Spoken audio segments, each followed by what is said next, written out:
I knew the moment this story broke that upon hearing it, many of you would cry. Tears of joy. The corporate media ecosystem is in free fall. Taylor Lorenz is going viral for a post she made on TikTok where she goes over how, so many people just lost their jobs in the corporate press. Ladies and gentlemen, the list is massive.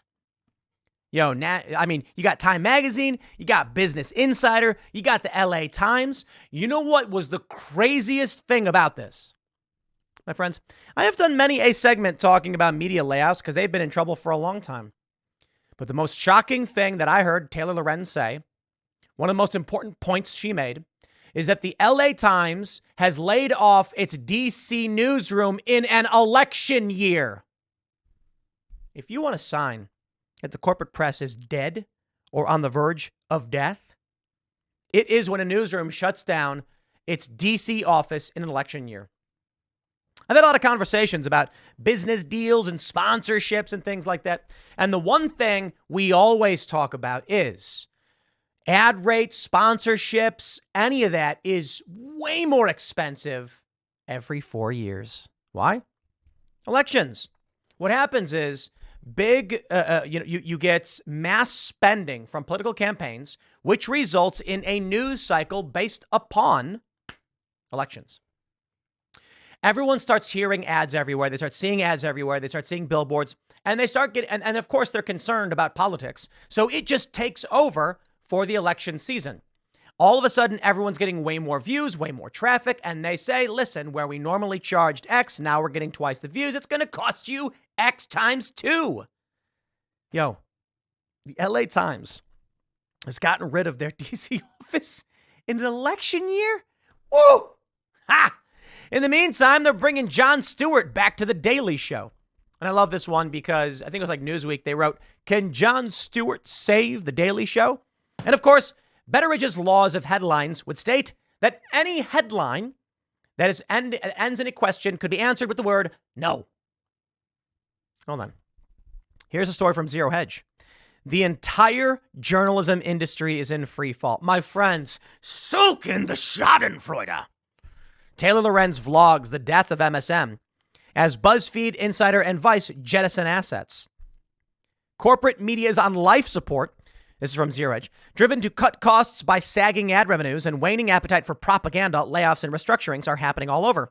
Earlier this week, the LA Times laid off 120 employees, around 20% of its newsrooms. My friends, do you feel it? Do you feel the glory? We're winning. We are winning. Head over to timcast.com. Click Join Us to join us. Become a member. $10 a month. You can also give more if you'd like.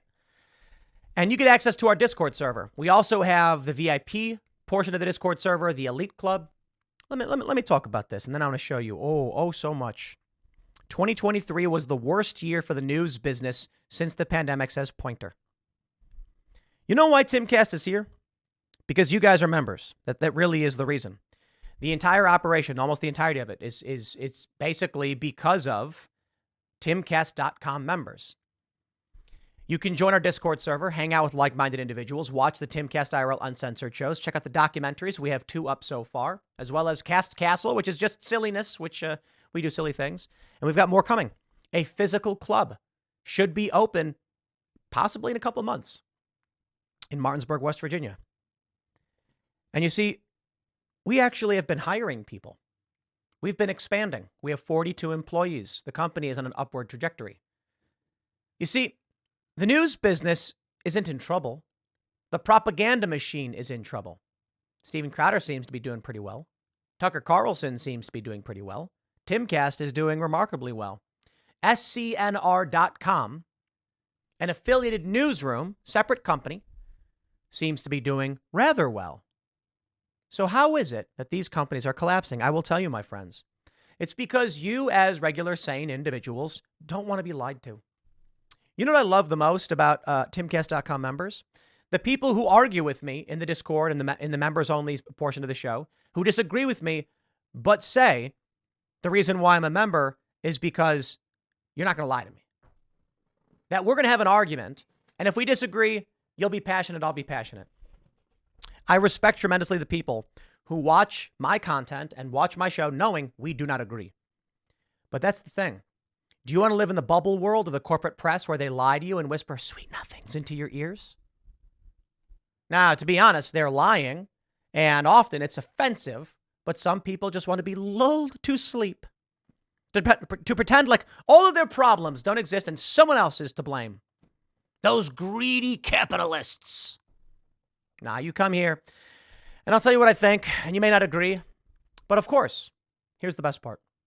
You can watch Dick, Sex, and Hammer if you'd like. You can watch Steven Crowder. You can watch Timcast IRL. You can watch Alex Stein. You'll get a different view, but none of us are going to lie about the facts. Steven Crowder may say, here's my opinion on abortion. I say, well, here's mine. But we completely agree. Yes, Virginia did that. Yes, Colorado did that. Because we actually checked the facts. Now, my friends, I want you to bask in the glory that is the collapse of the news industry. Let me go through some of these tweets. Noah Goldberg, breaking news for the LA Times, says, the LA Times newsroom today. What's missing? Oh boy. The newsroom is empty. They laid off a large portion of their workforce. What's missing? I don't know. Repo crews? How about remodeling? Someone to remove all the garbage littered about the floor. Look at all that space. What's missing from the space? Okay, let's see. Here's what we can do. First, let's talk about what shouldn't be there. Desks and computers and keyboards and all that stuff. Get rid of all that. Now you got a big open empty office space. Ooh, you know what would be more beneficial than a big open empty office space? How about a grilled cheese restaurant?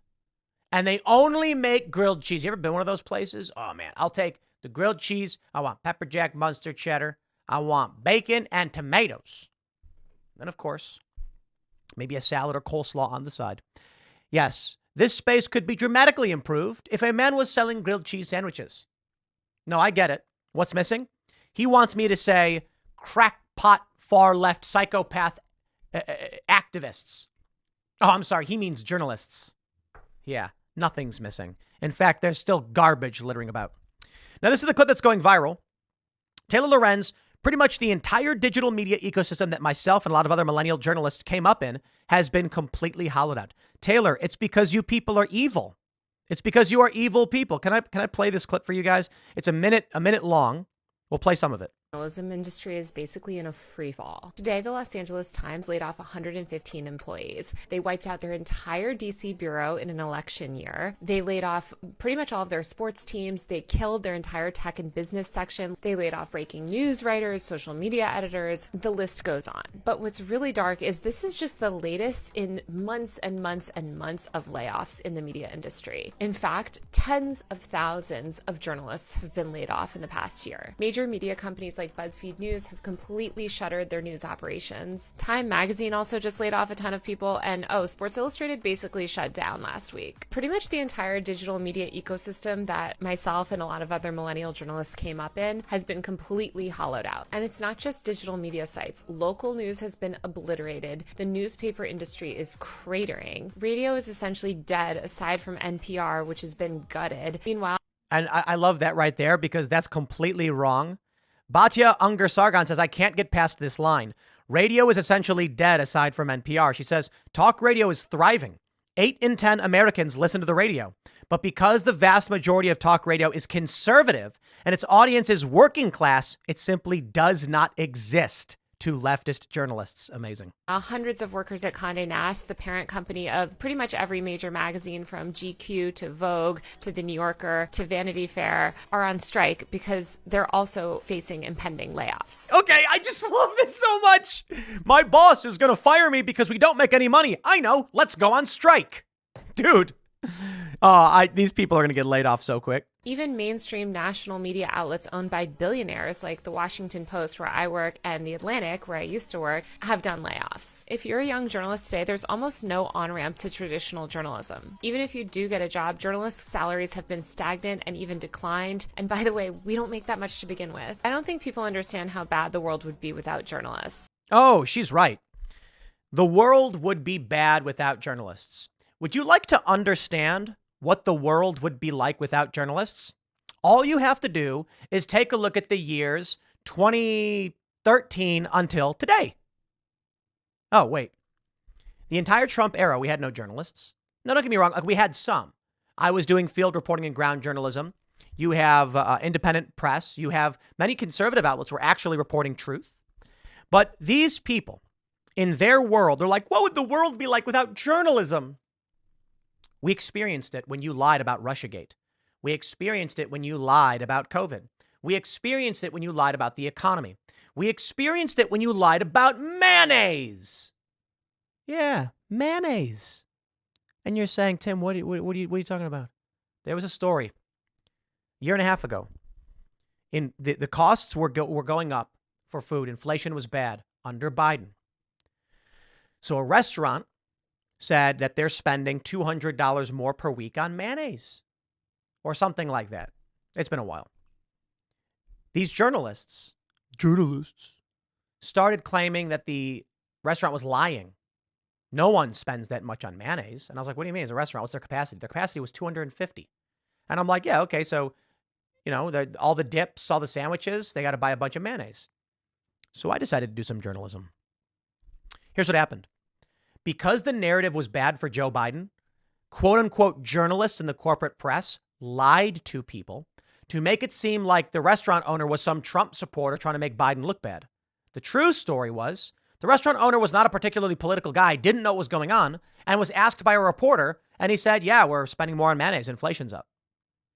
He said they have to buy a bunch of these big tubs of mayonnaise for salad dressing, for sandwiches, for dips, and just because people will ask for mayonnaise for the fries or something like this. And he's like, yeah, we go through a lot. So he's like, if it's like $20 for a thing of mayonnaise and we got to do 10 per week, yeah, it's like, the price goes up $20 or whatever, like we're going to be spending that much money. The media lied. They lied to drive a narrative to win political power. In this clip of from Taylor Lorenz, actually, there's a longer version of it. She says there is no such thing as objective journalism. Here's a test for you, my friends. If you want to know if you're dealing with a postmodernist, or at the very least someone who is being brainwashed by postmodernists, ask them, do you believe in objective journalism? Or do you believe there is such a thing? Postmodernists and the people who've been brainwashed by them will say no, because they've never stopped to actually think about what the word objective means, what journalism is supposed to be. They are simply repeating a talking point, which is paradoxical or oxymoronic. They say, this is the game they play.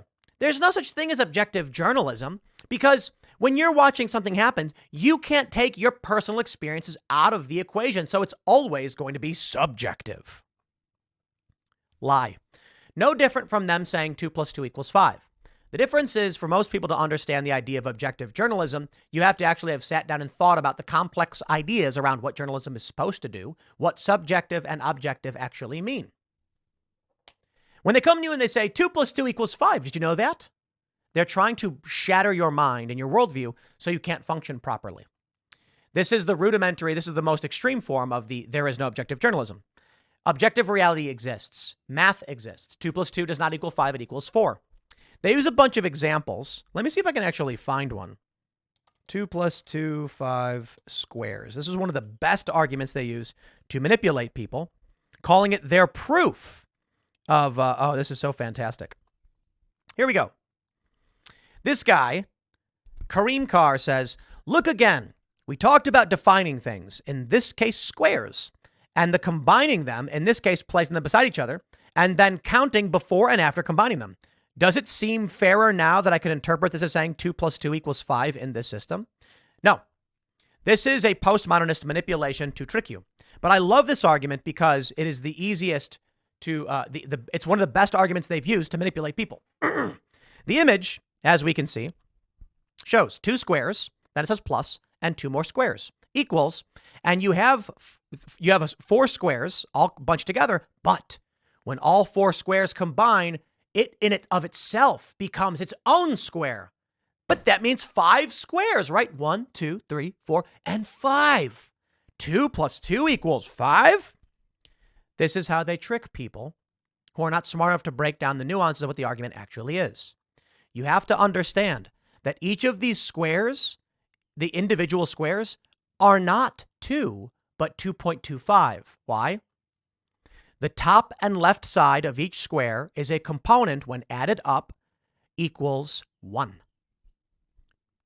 0.25 plus 0.25 plus 0.25 plus 0.25.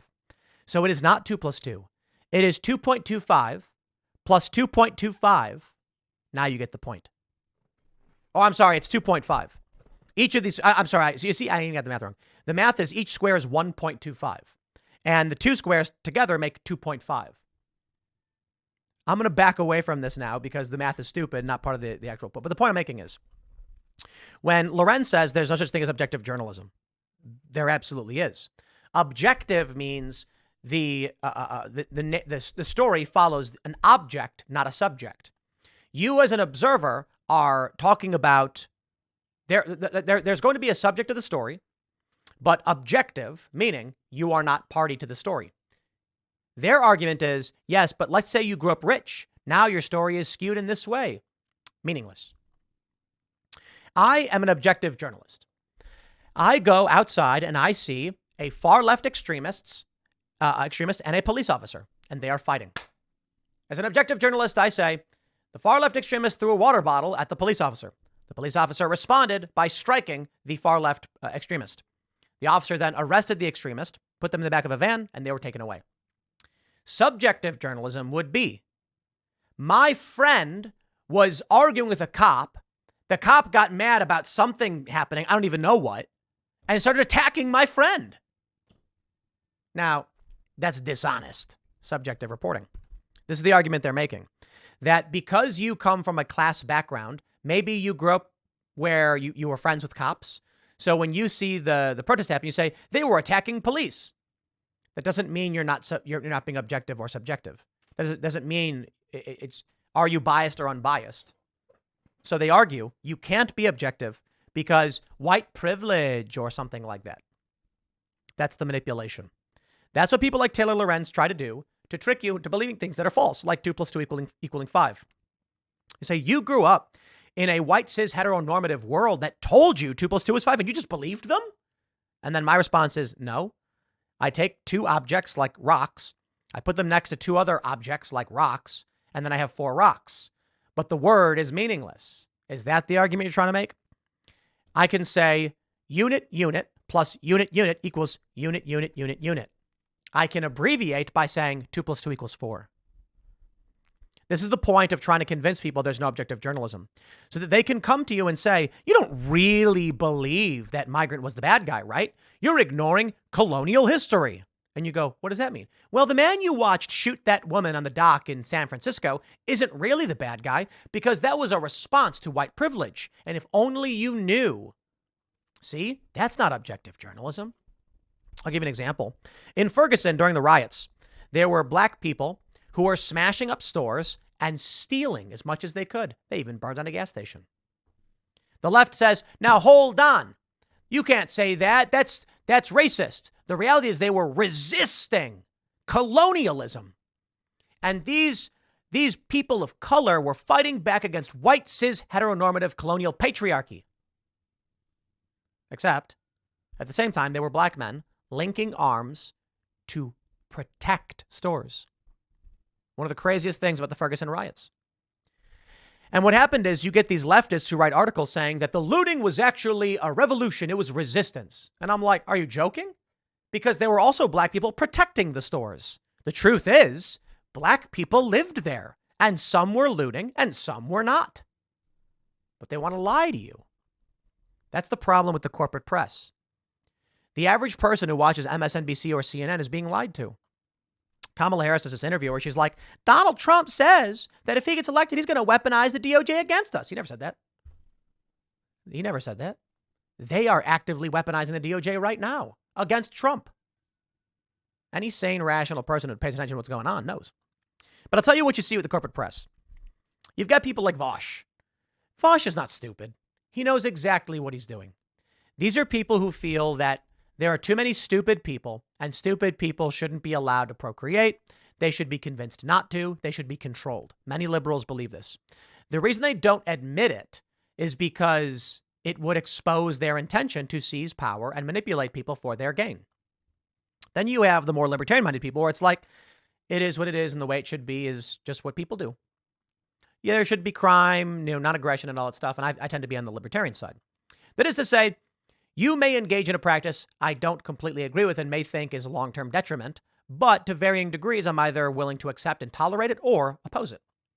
On the left, they say things like this. Let me give you an example. Do you agree that Americans are too fat? Okay. Well, Bloomberg said, okay, I'm going to tax sugary drinks so it's harder for you to buy them. Bloomberg said we should tax the poor. They don't know what they need or what's good for them, so we should do it for them and take from them. Tax the poor. In Bloomberg's system, poor people are taxed at a higher rate, and the wealthier you become, the lower your taxes go. It's actually an interesting concept. I mean, it really is from a liberal perspective. Poor people will live a lot better if the government mandates they have to do what the government tells them to do. No more ho-hos and ding-dongs. No, you're going to eat salad. It's cheaper anyway.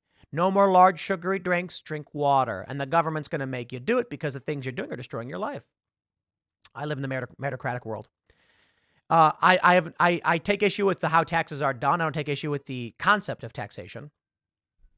But my view is, we don't tax the poor. We let individuals choose how they want to live. And then if they want to eat ho-hos and ding-dongs and starve themselves to death, they do. We will encourage them not to, but it's their choice. And then you get to the more extreme moral lines, where the far left wants to sterilize their children. Well, the argument tends to be from the right that if you want to sterilize yourself as an adult, go ahead and do so, but kids are innocent. The way the liberals view this, and I mean the ones in the know, not the default liberals who are too stupid, is that there are a lot of stupid people doing stupid things, eating bad food, having lots of babies. We don't want a future like that. So we should trick them into doing what we think is right because we're smarter than they are. You want to live in that world? By all means. And that's why these journalists exist the way they do. And if you are, if you are on the right, you're probably thinking, let people live, and the decentralized process will result in the cream rising to the top. So I say, my friends, good riddance to the narrative machine and the propaganda and its collapse. Sorry, Taylor. The world you grew up in. Guess what? I came up in the same reality. Came up in digital media, worked for Vice and Fusion. I did contract work for some other entities. And I saw the writing on the wall. And I had no trouble escaping and building a new company. So whinge all you want. Good riddance. Next segment's coming up at 4 p.m. on this channel. Thanks for hanging out, and I'll see you all then.